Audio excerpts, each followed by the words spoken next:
Hello everyone, back with another video.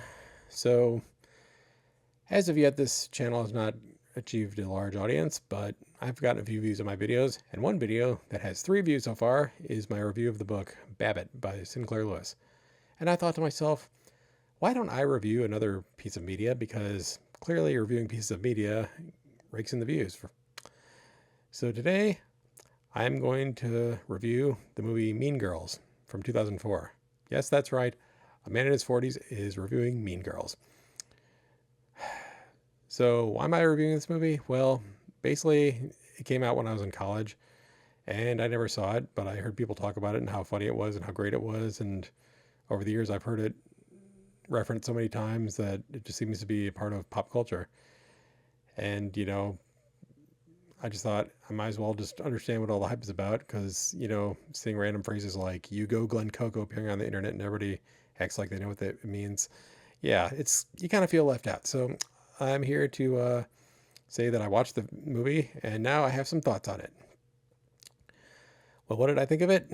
I'm going to cut right to the chase and I'm going to say I did not like it. And some of you are probably saying, well, you're a man in your 40s. You're not the target audience for it. Of course, you're not going to like it. Which is true, technically. But the thing is, a movie reviewer can review a movie based on what it's supposed to be. Like, I could review a movie for kids and I will review it by the standards of a kid's movie because I know what it's supposed to be and how it's supposed to, what makes a movie great. Like, the aspects of storytelling can apply no matter what target audience you're going for. So I can judge it by those standards. I can judge character development. I can judge, emotional connection, etc. Like all these things go into making a good story. Like, I mean, all the big name critics reviewed Mean Girls, and most of them are probably men and not teenagers or in their 20s. So, I mean, you can review a movie if you're not part of its target audience and review it objectively. So, with that wordy disclaimer out of the way, I'm just going to say, well, why didn't I like it? Well, actually, I'm going to start by saying what did I like about the movie? Well, okay, I've made some notes here for this, so I'll have to be referring to them. So pardon me if it seems like I'm looking off a few times. Just got to keep track of what I'm doing here. So, what did I like about it? Well, I thought the story flowed well. I mean, it was easy to follow the arc of the story and whatnot, and it was I've seen movies that definitely don't flow well, and similarly, I thought that the characters were fairly well developed. Like you kind of had a sense of who they were, because again, that might seem basic to a movie, but I've seen movies that fail on that where you really don't know the characters because they're portrayed differently in each scene. I mean, you ever watched the movie Johnny Be Good? That's a perfect example of it. By the way, don't watch Johnny Be Good with Anthony Michael Hall. It's a terrible movie. Nobody likes it. It's awful. But yeah, you'd think that getting the characters to be consistent throughout the film would be easy, but some people actually managed to blow that one. So I guess give them credit for achieving that basic feat. Another reason I thought the movie was interesting was that I thought it was a fairly good examination of female psychology because, there's sort of like a masculine way and a feminine way of dealing with conflict that I'm sure many people before me have talked about. Men tend to be more direct and, confrontational when they do things, whereas women tend to be a bit more subversive. They tend to do it in a more roundabout way. And like there's a scene where Katie, Lindsay Lohan's character, she's talking to Regina George, who's like the head mean girl, and she says like, what I wanted to do was, and then they show her like tackling her and strangling her, but she says, but this is girl world, so instead what I said was blah blah blah, and it's that kind of thing how girls have to be more indirect when they do things. So yeah, it was a very interesting, you know, exploration of that, I thought. And, the general message of the movie is that, don't be a mean girl, don't be a backbiting backstabber, don't be catty, don't gossip, that's because it just leads to bad stuff and it leads to everybody hating each other and distrusting each other. Like, okay, I can get behind that message. It's a pretty basic cliche message, but it's a good one. Maybe if there are some girls out there who are inspired to not be mean girls by this movie, I'm glad. I'm glad this movie exists. Okay. So, now let's get into what I didn't like about the movie. Well, first of all, I guess the main thing is, and this is the big thing for me, it's a comedy, but it's really not funny.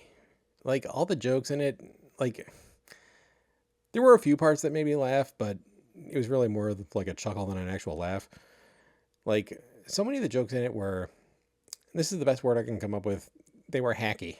They were predictable. They're jokes I've heard before, jokes I could see coming before they even happened, or they just felt really, really try hard. Like, like do you ever have an experience where you're watching something comedic, and in your mind as you're watching it, you're kind of saying, I understand what's supposed to be funny here, but it's not funny. It's not making me laugh. That's really my experience with this movie. It was either annoyance at how stupid and lazy the jokes were, or it was just, I was just like, I was just completely unamused by what was happening because I felt like they were trying to force a laugh when it really wasn't funny. So, I mean, like, right in the beginning of the movie, they have Katie giving her a backstory, talking about how she was homeschooled. And she says, oh, I know what you're thinking, most homeschool kids are either, strange geniuses, or I can't remember the term she used. They show this nerdy looking girl at a spelling bee. She's like, or they're extremely religious. And what they show is these like five white boys who have rural accents and look kind of unsophisticated. And this kid goes, I'm going to butcher this line. I don't remember it word for word, but it was like something like, and on the seventh day, God created the rifle so we could kill all the dinosaurs and homosexuals. And everybody said, amen. You put that joke right at the beginning of the movie, you're going to get on my bad side because it is such condescending straw man humor. It's like, look at us and how sophisticated we are. Aren't you glad you're not like these stupid people? Like, do people actually think that there are that many people out there who like that? I mean, and again, it's just going after an acceptable target. It's like, wow, you're so edgy. Like I said, I don't even think there are many people out there who actually think like that. But in this fantasy world of these liberal types, those people are the real problem that are holding America back from advancing to what it's supposed to be. So yeah, uh, I absolutely hated that joke, and they put it right at the beginning of the movie, so I was already unfavorably disposed to this movie right from the beginning. So maybe that kind of colored my perception. But there was other stupid stuff like the sex ed classes where the coach is just saying like, so don't have sex or you'll get pregnant and die. Now have some condoms. And I was like, do people really think the sex ed classes are like that? I mean, I went to high school in the 90s and it was nothing like that. It was not. And again, this is one of those liberal boogeymen of like, ooh, there's people who want abstinence only education and they basically want to keep kids in the dark about sex and not have them learn anything. And it's like, I really do think even though I didn't have abstinence only education, I mean, I personally believe in abstinence because I'm a Christian, but you know, I I'm sure that sex ed without that kind of you know requirement on it is probably a bit more advanced than having some guy who doesn't know what he's talking about just saying random crap. Okay, so again, it's another one of these straw man jokes that's designed to make you feel superior to the people on screen and feel more like you're somehow more enlightened than these people, but it's really just another one of these smug, condescending jokes that isn't really funny because you understand what's really behind it. Strawman satire, it's the worst. And really, the whole movie, I didn't think it was that innovative of a story. Like, it was really ultimately a cliche story about how, in the end, everybody comes together and realizes they shouldn't be mean to each other, and that's good and all, but like, I don't know, it just kind of rang hollow because it just rang hollow. I don't know if that's the best way to describe it. It just seemed like a predictable ending. Let's put it that way. You know, I didn't. I gotta say, I didn't particularly care about the characters because they're not likable characters for the most part. Really, nobody in the movie is all that likable. They all have a bad side, and I don't know. They're all pretty one-dimensional too, so you don't really feel for them that much. Maybe I like movies where you can get invested in the characters to some degree and actually care about them. And so I also wanted to talk about something else. So since I didn't like this movie that much, I went online to see if other people shared my opinion that this movie isn't really that great. And I saw a few different responses to somebody saying that online. One person said that, even though the movie was full of cliches, it's because It's because it's making fun of cliches in teen movies and it's satirizing them. Okay, well, if your satire is indistinguishable from the thing you're satirizing, it's the thing you're satirizing. Okay, so I don't really know what to say to that. And another person argued that, well, really, Mean Girls isn't a serious movie. It's just supposed to be light entertainment. Just turn your brain off and enjoy it. Now, okay, I can understand that, and I'm not Mr. Look at me and how intellectual I am. I can actually enjoy a stupid turn your brain off and then have fun movie. I've watched movies like that before, and I've enjoyed them for what they were. You know, I have no illusions that they're great movies, but they're an amusing way to pass the time. But here's the thing about Mean Girls. With Mean Girls, a lot of critics gave it good reviews, and you know why? Because of its screenplay, written by Tina Fey, who's a very smart writer, don't you know?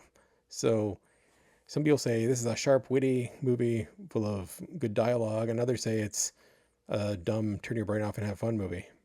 Which is it? And as for Tina Fey, well, I have some opinions on her. Tina Fey is a hack. Yes, I said it. Tina Fey is a hack. And I know that some people absolutely adore her and they're going to get mad at me for saying this, but Tina Fey is a hack. Okay, she was a hack on Saturday Night Live. And frankly, I think I haven't seen a lot of what she's done outside of SNL, but if this movie is an example of it, then yeah, she's a hack outside of SNL too. I mean, she cannot deliver a joke to save her life. She's not a very good actress. She isn't a funny person. I've known women personally who are funnier than Tina Fey. Like, I'm just saying. So yeah, she's obviously someone who's good at playing the game in the industry, and everybody talks about how great she is and whatnot. But I actually thought of an analogy for Tina Fey, and this might ruffle a few feathers, but I'm going to say it anyway. Tina Fey is the Ta-Nehisi Coates of comedy.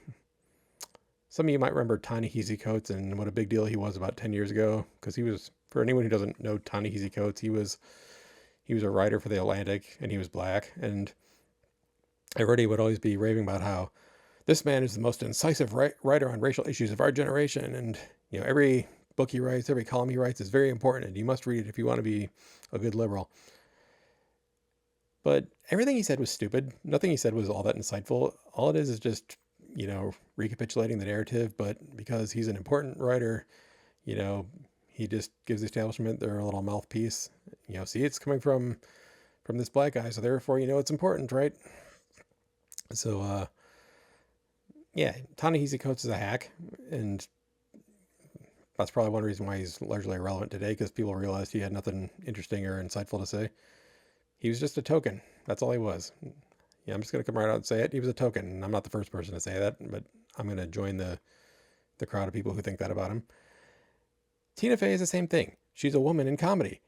And, you know, there's some people out there who say that women aren't funny or that women aren't very good at comedy. Well, it's not true. There are women who are good at comedy. Tina Fey's not one of them. So, but somehow they chose her to be the avatar of women in comedy, and how women are actually funny, and how anybody who says women aren't funny should just look at Tina Fey and how funny she is. And everybody feels obligated to just applaud her and pat her on the head and say, yes, you are such a funny woman. You are proof that you're a credit to your sex. I mean, and everybody's got to talk about what a smart and insightful and thoughtful writer she is, but she's nothing of the sort. She's just somebody who makes liberals feel good about themselves. Yeah, the Ta-Nehisi Coates of comedy. I think that's an apt description, and I'm sure I'll get some disagreement on this one if anybody watches this video, but yeah, that's my opinion, and I'm sticking to it. I'll say that. Maybe you can persuade me otherwise, but that's what I think. So to sum up, yeah, Mean Girls is a comedy which is lazy, smug, and just plain stupid. How do you like that? Yes, I wrote down that line. I'm reading it off the script. But those are the best words I can come up with. I didn't think it's not really worth the time to watch it unless you just want to know what the hype is about. But I think Mean Girls is destined to go down in history like a lot of movies that were really big in their day, that were really popular, that were really iconic for a certain generation. But future generations are going to watch it and say, "What's the big deal? I don't get it. This isn't really that great." Just like another movie I watched recently is The Graduate. You could say the same thing about The Graduate. I mean, it was kind of iconic in its time, but I think it feels kind of out of date now. Not just as a product of its time, but like I didn't feel like it had anything really deep to say. So yeah, Mean Girls. I think that's going to end up the same way. 20 years from now, a lot fewer people are going to care about it than do right now. So those are my thoughts on Mean Girls. This will probably get some comments. We'll see what people say. So talk to you later.